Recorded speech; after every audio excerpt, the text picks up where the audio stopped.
நடிகர்களுக்கு டாக்டர் பட்டம் வழங்குவது ஏன்? அவர்கள் மருத்துவர்களா, முனைவர்களா, ஆராய்ச்சியாளர்களா? யார் அவர்கள்? அவர்களுக்கு ஏன் டாக்டர் பட்டம்? டாக்டர் பட்டம் வழங்குவதின் பின்னணி என்ன? பல்கலைக்கழகங்கள் நடந்து கொள்ளும் முறைகள் என்ன? வாருங்கள், இந்த நிகழ்ச்சியில் நாம் பார்க்கலாம். நமது வெற்றியை நாளை சரித்திரம் சொல்லும். ஒலிபெருக்கி நேயர்கள் அனைவருக்கும் அன்பு வணக்கம். இந்த நிகழ்ச்சியில் நம்ம பார்க்க போகிறது டாக்டர் பட்டம் பற்றி. இது ஒன்றும் மருத்துவ நிகழ்ச்சி அல்ல, கல்வி நிகழ்ச்சி அல்ல. பிறகு எதற்கு டாக்டர் பட்டம் அப்படின்னு யோசிக்கலாம். இது சினிமா நிகழ்ச்சி தான். சினிமா நடிகர்களுக்கு வழங்கப்படும் டாக்டர் பட்டத்தை பற்றி தான் இந்த நிகழ்ச்சி நம்ம பார்க்க போகிறோம். டாக்டர் பட்டத்தில் 3 வகை இருக்குங்க. ஒரு வகை மருத்துவம், எம்பிபிஎஸ், எம்டி, மருத்துவம் படிச்சுட்டு டாக்டர் ஆகி வெளியில் வர்றவங்க. அதுலேயே பல பிரிவு இருக்குது. பிசியோதெராபி இருக்குது, பல் டாக்டர் இருக்காங்க, கண் டாக்டர் இருக்காங்க. அது வேறு. மருத்துவம் படிச்சுட்டு வர வகை டாக்டர். இன்னொன்று வந்து முனைவர் டாக்டர், முனைவர் பட்டம். அது ஆக்சுவலாக முனைவர் பட்டம் தான் தமிழில் சொல்லணும். ஆங்கிலத்தில் அதை டாக்டர் அப்படிங்கிற சொல்ல ஆங்கில ஆட்சி காலத்துலேருந்து வழக்கத்தில் வந்துட்டதுனால அவங்களையுமே நம்ம டாக்டர் அப்படின்னு தான் சொல்கிறோம். அவங்க என்னென்னா ஏதாவது ஒரு சப்ஜெக்டை எடுத்துக்கிட்டு அது பற்றிய ஆய்வு பண்ணி அதை ஒரு யூனிவர்சிட்டியில் அறிக்கையாக சமர்ப்பிக்கும் போது அந்த அறிக்கையை வந்து யூனிவர்சிட்டி படித்து பார்த்துட்டு பரவாயில்லையா, நல்லா ஆராய்ச்சி பண்ணியிருக்காரு அப்படின்னு சொல்லி அவருக்கு ஒரு முனைவர் பட்டம் வழங்கும். இந்த முனைவர் பட்டத்திலேயே கூட நிறைய ஃப்ராடுகள் வந்து விட்டது. அது எல்லாருக்குமே, கல்வித்துறையில் உள்ளவங்களுக்கு எல்லாருக்கும் நல்லா தெரியும். இதிலே வந்து என்னென்னா, வைரமுத்துவின் பாடல்களில் காதல், கம்பராமாயணத்தில் கவி நயம், இப்படிங்கிற மாதிரி ஏதாவது ஒரு தலைப்பை எடுத்துக்கிட்டால் அதை தீசிஸ் பண்ணி தர்றதுக்கு நிறைய ஆட்கள் இருக்காங்க. சம்பளம் காசு கொடுத்தா போதும், அவங்க பண்ணி கொடுத்துருவாங்க. அதை நீங்கள் காப்பி எடுத்து கொஞ்சம் கொஞ்சம் திருத்தங்களை பண்ணி அதை கம்ப்ளீட்டாக படிச்சுட்டு சப்மிட் பண்ணால் உங்களுக்கு முனைவர் பட்டம் கிடைச்சிடும். இந்த மாதிரி இதுலேயுமே போலிகள் நிறையா வந்துருச்சு. நிறைய டாக்டர்கள், பாதி பேர் தான் கரெக்டான ஆய்வு பண்ணி கரெக்டான டாக்டரேட் வாங்குறவங்க, அதாவது முனைவர் பட்டம் வாங்குறவங்க. மற்றவங்க எல்லாமே பார்த்தீங்கன்னா இது மாதிரி தான் ஏதாவது சப்ஜெக்ட் எடுத்துக்கிட்டு அந்த அதை செஞ்சு தர்றதுக்கு ஆட்கள் இருக்காங்க, எழுதி தர்றதுக்கு ஆட்கள் இருக்காங்க. அவங்களோட கனெக்ட் வச்சுட்டு அது ஒரு கைடை போட்டுக்கிட்டு எப்படியோ ஒரு 4-5 மாதத்தில் அந்த ஆய்வு பட்டத்தை வாங்கிடுறாங்கன்னு வச்சுங்களேன். சரி, இது நமக்கு இப்போ தேவையில்லை. நம்ம அந்த ஏன்னா இப்போ அதை பற்றி நம்ம பேச போகிறது இல்லை. இப்போ நம்ம பேச போகிறது டாக்டர், அதாவது நடிகர் டாக்டர் ஆகுது, ஆக்டர் டாக்டர் ஆகுறதை பற்றி நம்ம இந்த நிகழ்ச்சியில் பேச போகிறோம். அதாவது அந்த இந்த கேட்டகரியான டாக்டர் என்னென்னா, இது கௌரவ டாக்டர் பட்டம் அப்படிங்கிறாங்க. என்ன கௌரவம்? இந்த கௌரவ டாக்டர் பட்டங்கிறது எதுக்காக உருவாக்கப்பட்டதுன்னா, ஒருத்தர் வந்து படிச்சிருக்க மாட்டார், கல்லூரிக்கு போயிருக்க மாட்டார், பள்ளிக்கு போயிருக்க மாட்டார். அவர் வந்து பார்த்தீங்கன்னா அதை தாண்டி பெரிய அளவில் சாதனை படைச்சிருப்பார். அப்போ அவருக்கு வந்து கல்லூரி யூனிவர்சிட்டியில் பிஏ, எம்ஏ எந்த டிகிரியும் அவருக்கு இருக்காது. ஆனால் அவர் பெரிய சாதனைகளை படைச்சிருப்பார். அப்படிப்பட்டவர்களை கூப்பிட்டு கௌரவித்து கொடுக்கப்படுவதற்காக தான் இந்த கௌரவ டாக்டர் பட்டம், ஹானரபிள் டாக்டரேட் கண்டுபிடிக்கப்பட்டது. அதுதான் நியமிக்கப்பட்டது இந்த டாக்டர் பட்டம். இப்போ ஒரு கேள்வி எழும், படிக்காதவர்களுக்கு, படிக்காமல் சாதனை படைத்தவர்களுக்கு வழங்கப்படுவதுதான் கௌரவ டாக்டர் பட்டம் அப்படின்னு சொல்லும்போது ஏன் நடிகர்களுக்கு வழங்கக்கூடாது, அது ஏன் நீங்கள் கேள்வி கேட்குறீங்க அப்படின்னு ஒரு கொஸ்டின் வந்து நிற்கும். இதற்கு ஒரு சின்ன உதாரணம் சொல்ல, நடிகர் திலகம் சிவாஜி கணேசனுக்கு டாக்டர் பட்டம் கொடுத்தாங்க. அது மிக சரியான ஒரு விஷயம். ஏன்னா அவர் படித்ததில் 5-6 வயசுலேருந்தே நடிப்பை தொடங்கி நாடகத்திலேருந்து சினிமாவுக்கு வந்து பல சாதனைகளை படித்தவர், 300க்கும் மேற்பட்ட படங்களில் நடித்தவர், ஹாலிவுட் நடிகர்களாலேயே பாராட்டப்பட்டவர். அவருக்கு கொடுத்தாங்க. சரி, எம்ஜிஆருக்கு கொடுத்தாங்க. அவரும் நடிகராக இருந்து, படிக்காமலே நடிகராக இருந்து சாதனை படைத்தவர், அரசியலிலையும் சாதனை படைத்தவர், ஒரு முதல்வருங்கிற பெரிய அதிகார பலத்தை போய் எட்டியவர். அவருக்கு டாக்டர் பட்டம் கொடுத்தாங்க, தப்பு இல்லை. கலைஞர் கருணாநிதி டாக்டர் பட்டம் கொடுத்தாங்க. அவரும் சினிமாவை அடிப்படையாக கொண்டு வந்தவர் தான். வசனகர்த்தாவார், திரைக்கதை ஆசிரியராகி, கதாசிரியராகி அவரும் சினிமாவில் கிட்டத்தட்ட 100 படங்களுக்கு மேலே பணியாற்றியவர். அரசியலிலும் பெரிய அளவில் சாதனை படைத்தவர். அவருக்கு டாக்டர் பட்டம் கொடுத்தாங்க, தப்பு இல்லை. ஆனால் சிம்புவுக்கும் சின்ன ஜெயந்துக்கும் எதுக்கு டாக்டர் பட்டம் கொடுக்குறாங்க? அவங்க என்ன சாதிச்சாங்க? சிம்பு எடுத்துங்களேன், என்ன சாதிச்சிட்டாரு? ஒரு 20-30 படத்தில் நடிச்சிருக்காரு. அது எத்தனை படம் ஹிட்டு? எத்தனை படத்தில் அவருடைய நடிப்பு பாராட்டப்பட்டுச்சு? அவர் வாழ்க்கை ஃபுல்லாக சினிமாவில் பாராட்டப்பட்டதை விட கான்ட்ரவர்சியில் சிக்கி அவர் வந்து அதன் மூலம் தன் புகழை தக்க வச்சுக்கிட்ட தான் அதிகம். அவருக்கு டாக்டர் பட்டம். சின்ன ஜெயந்தி என்ன பண்ணிட்டாரு? ஒரு 100-200 படத்தில் காமெடியாக நடிச்சிருப்பார், ஒரு சில படங்களை கதாநாயகன் நடிச்சிருப்பார், ஒரு சில படங்களை டைரக்ட் பண்ணியிருப்பார். என்ன சாதிச்சிட்டாரு? அவர் படங்கள் மூலம் இந்த சமூகத்துக்கு என்னத்தை சொல்லிட்டாரு? அவருக்கு டாக்டர் பட்டம். அடுத்து பிரபு வந்து 250 படத்தில் நடித்தவர் தான். அதனால இந்த சமூகத்துக்கு என்ன பலன்? 250 படத்தில் நடித்தவங்களுக்கு கொடுக்க கொடுக்க முடியும்னா நீங்கள் வந்து பகடோ காதருக்குமே கொடுத்துருக்கணுமே. அவரே 500 படத்துக்கு மேலே நடிச்சிருக்காரு. ஸோ ஒரு திரைப்பட நடிகர்களுக்கு டாக்டர் பட்டம் கொடுக்கணும்னா அவங்க என்ன சாதிச்சிருக்காங்க, இத்தனை படத்தில் நடிச்சிருக்காங்கிறதுக்காக டாக்டர் பட்டம் கொடுக்கறதுங்கிறது எந்த விதத்துலையும் நியாயம் கிடையாது. இப்போ சமீபத்தில் டாக்டர் பி வாசு கொடுத்தாங்க. அவர் சினிமா மூலம் மக்களுக்கு என்ன செஞ்சுட்டாரு? அவர் சினிமாவை பார்த்து ஜனங்கள் என்ன திருந்திட்டாங்க? எத்தனை படம் பண்ணிட்டார்? எத்தனை ஹிட்டு கொடுத்தாரு? சந்திரமுகி மலையாளத்தில் வந்த படத்தை ரீமேக் பண்ணார். சின்ன தம்பி ஹிட்டு படம். பட் அதில் சமூகத்துக்கு என்ன சொன்னார்? தாலி சென்டிமெண்ட்டை தான் சொன்னார். வேறு என்ன சொன்னார்? அவருக்கு டாக்டர் பட்டம். இப்போ நேற்றோ முந்தானாலோ எஸ்ஜே சூர்யாவுக்கு டாக்டர் பட்டம். என்ன படம் எடுத்துட்டார்? எல்லாமே இரட்டை அர்த்தம் துணிக்கிற காதலுங்கிற பேரில் காம படங்களாக தான் எஸ்ஜே சூர்யா எடுத்தார். அவருடைய படங்கள் எல்லாம் பாருங்க, எல்லாத்திலுமே இலையோடுவது பெண் தான். பெண்ணை வர்ணிப்பது, பெண்ணை அடைய துடிப்பது, இதுதான் அவருடைய படத்தில் எல்லாத்துலேயுமே இருக்கும்.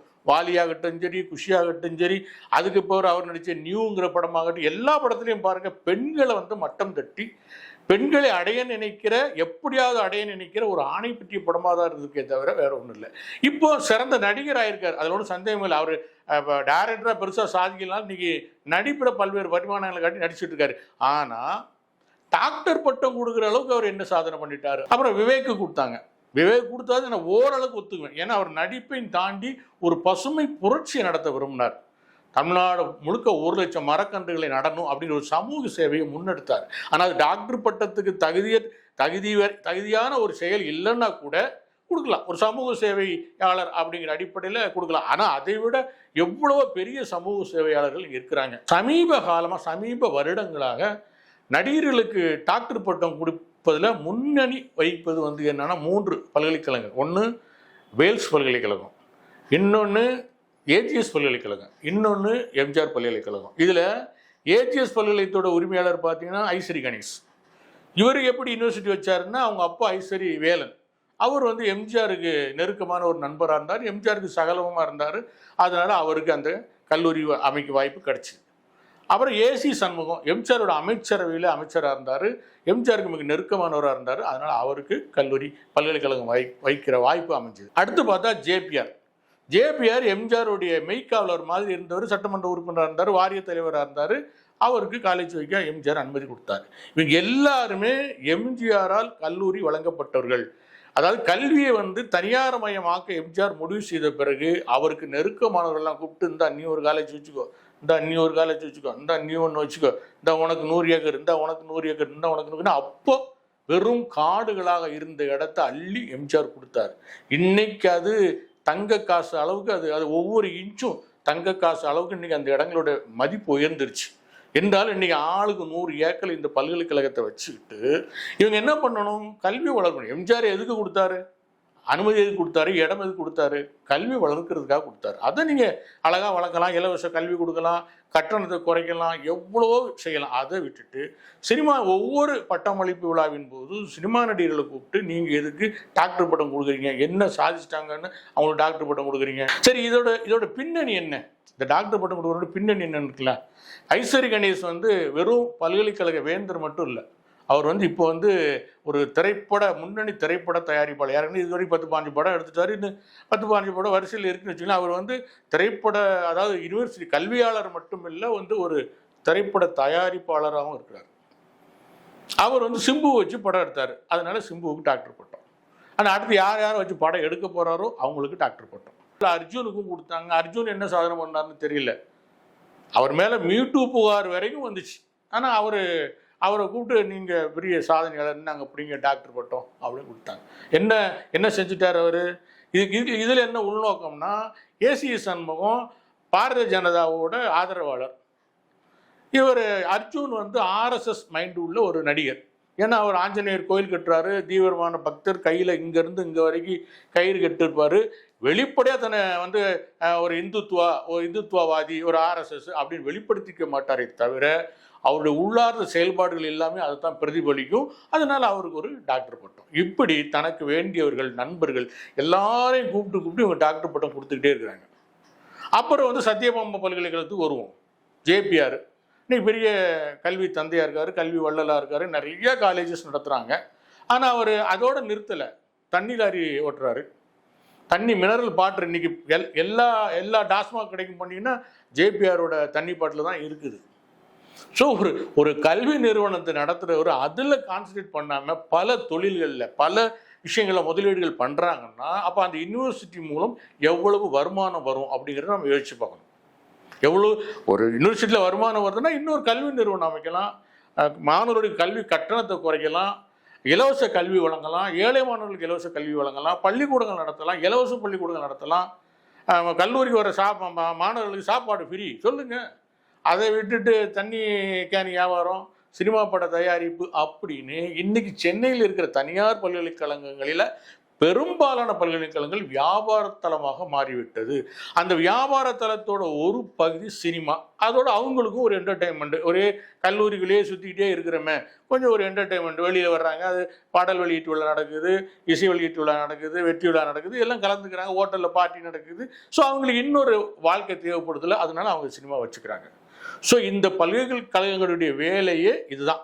இதுவும் இல்லாத பல்கலைக்கழகங்கள் கல்லூரிகள் என்ன பண்ணுன்னா சினிமா விழாக்களுக்கு இடம் கொடுக்குறாங்க. அதனும் தங்களுக்கும் சினிமாவுக்குமான நெருக்கத்தை அதிகப்படுத்திக்கிறாங்க. நான் ஏற்கனவே சொன்ன மாதிரி சினிமா நடிகர்களுக்கு டாக்டர் பட்டம் கொடுக்கக்கூடாதுன்னு நான் சொல்லவே இல்லை.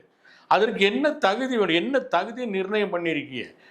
அந்த பல்கலைக்கழகத்துக்கு வேண்டப்பட்டவர்களாக இருந்தால், பல்கலைக்கழகத்துடைய வேந்தருக்கு வேண்டப்பட்டவர்களாக இருந்தால், நண்பர்களாக இருந்தால் டாக்டர் பட்டம் கொடுக்குறீங்க. இது என்ன மாதிரியான தகுதியாகும்?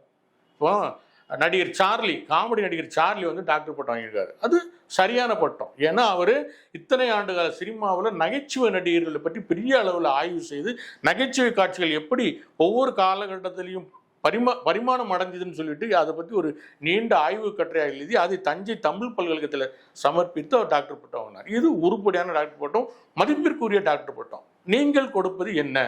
இந்த நிகழ்ச்சியோட ஆரம்பத்தில் வந்து 3 வகையான டாக்டர் பட்டத்தை நான் சொன்னேன். அதில் சொல்லப்படாத இன்னொரு டாக்டர் பட்டம் இருக்குது, போலி டாக்டர் பட்டம்.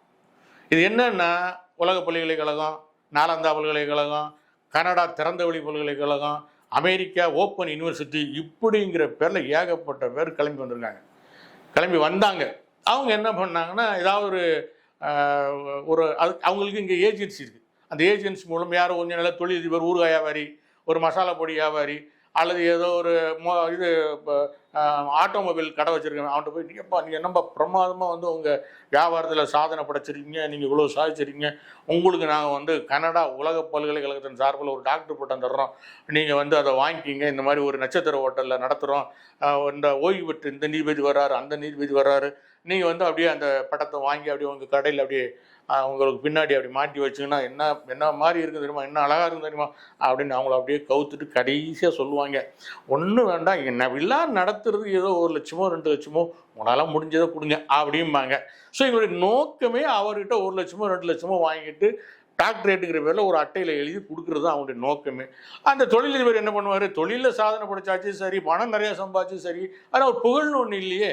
அப்போ என்ன பண்ணுறாரு, அந்த மேடையில் போய் நின்றுக்கிட்டு அது அந்த டாக்டர் பட்டத்தை வாங்கி ஒரு ஃபோட்டோவுக்கு போஸ்ட் கொடுத்துட்டு, அது பேப்பரில் போடலைன்னா அதை விளம்பரமாக அந்த பேப்பரில் விளம்பரமாக கொடுத்து அதை அப்படியே ஃப்ரேம் பண்ணி நம்ம கடைக்கு பின்னாடி தனக்கு முதுகு பின்னாடி வச்சுக்கிட்டு அவர் இப்படியான ஒரு டாக்டர் பட்டங்கள் நிறையா நடக்க ஆரம்பிச்சுது. இது 1 லட்சம் 2 லட்சமாக இருந்து அதுக்கு நிறைய அமைப்புகள் இதில் இறங்கி அது வந்து மலிவாக போய் அப்புறம் 1 லட்சங்கிறது குறைஞ்சி அப்புறம் 50,000 ஆகி அப்புறம் 20,000 ஆகி கடைசியாக 10,000 வரைக்குமே அந்த டாக்டர் பட்டங்கள் விற்பனைக்கு வந்துச்சு. ஒரு கட்டத்தில் என்னென்னா, ஒரு அரசு யூனிவர்சிட்டியில், அரசாங்கம் நடத்துகிற யூனிவர்சிட்டியில் ஒரு 40-50 பேருக்கு இப்படி தான் டாக்டர் பட்டம் கொடுத்துட்டாங்க.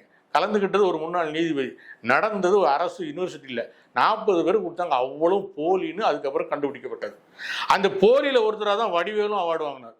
என்னென்னா, வடிவேல் புத்திசாலி இல்லை, அவர் அந்த ஃபங்க்ஷனுக்கு போகலை. உடனே இவங்க என்ன பண்ணிட்டாங்கன்னா, அவார்டை தூக்கிட்டு போய் ஒரு ஆஃபீஸில் போய் பார்த்து கொடுத்து ஃபோட்டோ எடுத்துகிட்டு வந்துட்டாங்க. இது இந்த போலி டாக்டர் பட்டங்கள். இது கிட்டத்தட்ட இப்போ வந்து ஒரு முடிவுக்கு வந்துருச்சு. அரசாங்கமே அதை கண்காணித்து இனி அந்த மாதிரி நடத்தக்கூடாதுன்னு சொல்லி முடிவு பண்ணிட்டாங்க. அதனால் இப்போ கிட்டத்தட்ட அந்த வடிவேலு டாக்டர் பட்டத்துக்கு பிறகு அந்த நிகழ்ச்சிகள் இப்போ இல்லை, எல்லாமே நின்றுச்சு. இன்னும் கொஞ்ச நாள் கழித்து வரலாம், அது வேறு விஷயம். அதே மாதிரி இந்த பல்கலைக்கழகங்கள் நடிகர்களுக்கு கொடுக்கிற டாக்டர் பட்டத்தை பற்றி மறுபரிசீலனை செய்யணும். அரசாங்கம் அதற்கான நிபந்தனைகளை விதிக்கணும். இப்படி இருந்தால் இந்த கேட்டகரிக்குள்ள வந்தாதான் நீங்க வந்து டாக்டர் பட்டம் கொடுக்கணும் அப்படின்னு சொல்லிட்டு அரசாங்கம் விதிமுறைகளை விதிக்கணும். இன்னொரு சிக்கல் என்னன்னா, நான் சொன்ன எல்லா பல்கலைக்கழகம் நிகர்நிலை பல்கலைக்கழகம் அவங்களே தான் டிசைட் பண்ணுவாங்க. அவங்க என்ன டிசைட் பண்ணுறாங்களோ அது நடக்கும், அவ்வளோதான். இது கவர்மெண்ட் அட்வைஸ் பண்ணுற தேவையில்லை, அவங்களுக்கு கவர்மெண்ட் கட்டுப்பட வேண்டிய அவசியமும் அவங்களுக்கு கிடையாது. அதனால இந்த நிகர்நிலை பல்கலைக்கழகங்களை அப்படிப்பட்ட சுதந்திரம் அந்த பல்கலைக்கழகங்களுக்கு இருந்தாலும் கூட அரசாங்கம் வந்து அதுக்கான ஒரு நிபந்தனையை விதிக்கணும். இப்படி தான் இருக்கணும். ஒருத்தர் டாக்டரேட் கௌரவ டாக்டர் பட்டம் கொடுக்குறீங்கன்னா அவருக்கு என்னென்ன தகுதிகள் இருக்கணும், என்னென்ன வரைமுறைகள் இருக்கணும், என்னென்ன சாதனை படைச்சிருக்கணும் அப்படிங்கிறத நீங்கள் வந்து அரசாங்கம் வந்து அவங்களுக்கு சொல்லணும். அதுவும் இல்லாமல் இந்த மாதிரி தனியார் பல்கலைக்கழகங்கள் சினிமா நடிகர்களுக்கு கொடுத்தாதான் நம்ம பல்கலைக்கழக விளம்பரமாகும், பப்ளிசிட்டி ஆகும் நினச்சிங்கன்னா அது பெரிய முட்டாள்தனம்.